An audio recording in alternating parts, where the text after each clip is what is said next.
मैं डॉक्टर मनीराम मीणा, सहायक आचार्य समाजशास्त्र, एसएमई गवर्नमेंट पीजी कॉलेज नाथ द्वारा आप सभी छात्रों का हार्दिक स्वागत और अभिनंदन एवं यूट्यूब पर देखने वाले सभी विद्वान साथियों का भी तहे दिल से हार्दिक स्वागत और अभिनंदन।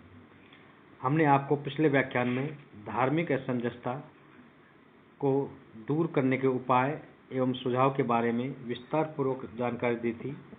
आज का हमारा टॉपिक है लिंग असमानता।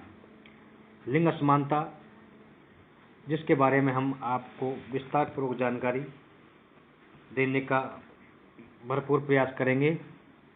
लिंग असमानता समाज की संरचना, संगठन और व्यवस्था में लिंग की समानता और असमानता का विशेष महत्व है। लिंग की असमानता पर समाज के संरचनात्मक, संस्थागत और संगठनात्मक ढांचे का प्रभाव पड़ता है। लिंग की असमानता भी समाज के संतुलन, व्यवस्था और विकास को प्रभावित करती है। समाजशास्त्रीय दृष्टिकोण से यह अध्ययन करना होगा कि लिंग की असमानता किसे कहते हैं, इस असमानता के कारण कौन कौन से हैं, लिंग की असमानता के कारण स्त्री और पुरुष में किसका शोषण हो रहा है, असमानता का शिकार कौन सा वर्ग, स्त्री वर्ग या पुरुष वर्ग है, लिंग के अनुसार समाज की धारणाएं क्या हैं, भेदभाव के क्षेत्र कौन कौन से हैं, लिंग की असमानता को दूर करने के लिए क्या प्रयास और प्रावधान किए गए हैं, संवैधानिक अधिकारों और उनके व्यवहार में कितना अंतर है आदि की विवेचना समाजशास्त्रीय दृष्टिकोण से प्रस्तुत है। लिंग का अर्थ एवं परिभाषा। लिंग और यौन अवधारणाएं एक दूसरे से संबंधित हैं, इसलिए लिंग और लिंग भेद को यौन भेद के संदर्भ में समझना अति सरल है। इसी संदर्भ में लिंग की परिभाषा और अर्थ की विवेचना इस प्रकार से प्रस्तुत है। प्राकृतिक विज्ञानों में विशेष रूप से प्राणी विज्ञान स्त्री पुरुष के जैविक लक्षणों का वैज्ञानिक अध्ययन करते हैं।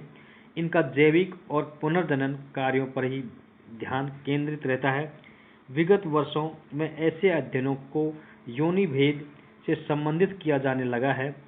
सामाजिक विज्ञानों में विशेष रूप से समाजशास्त्र में स्त्री पुरुष का अध्ययन लिंग भेद के आधार पर किया जाता है, जिसका तात्पर्य है कि उन्हें सामाजिक अर्थ प्रदान किया जाता है। स्त्री और पुरुष का अध्ययन सामाजिक संबंधों को गहराई से समझने के लिए किया जाता है। योनि भेद जैविक, सामाजिक, बायोसोशल है और लिंग भेद सामाजिक, सांस्कृतिक है।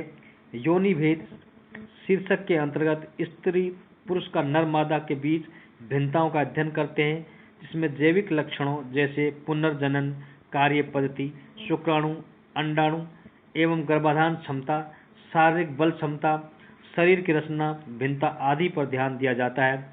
लिंग भेद में स्त्री और पुरुष का अध्ययन पति पत्नी, माता पिता, भाई बहन, पुत्र पुत्री के रूप में अर्थात सामाजिक सांस्कृतिक दृष्टिकोण से किया जाता है।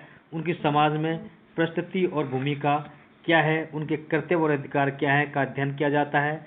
लिंग भेद की अवधारणा का उद्देश्य स्त्री और पुरुष के बीच सामाजिक, धार्मिक, आर्थिक, राजनीतिक, सांस्कृतिक, शैक्षणिक आदि भिन्नताओं, समानताओं और समानताओं का वर्णन और व्याख्या करना है।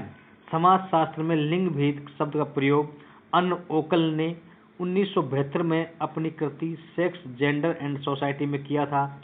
आपके अनुसार यौन भेद का अर्थ स्त्री और पुरुष का जैविकीय विभाजन से है और लिंग भेद से आपका तात्पर्य स्त्रीत्व और पुरुषत्व के रूप में समांतर एवं सामाजिक रूप में असमान विभाजन से है। लिंग भेद की अवधारणा के अंतर्गत स्त्री और पुरुष के बीच में सामाजिक दृष्टिकोण से जो भिन्नता है उनका अध्ययन किया जाता है, जबकि लिंग भेद शब्द का प्रयोग सांस्कृतिक आदर्शों, स्त्री और पुरुष से संबंधित धारणाओं के लिए किया जाता है। इस अवधारणा का प्रयोग स्त्री और पुरुष के बीच शारीरिक क्षमताओं के आधार पर जो सामाजिक संस्थाओं तथा संगठनों में श्रम विभाजन होता है उसके लिए किया जाता है।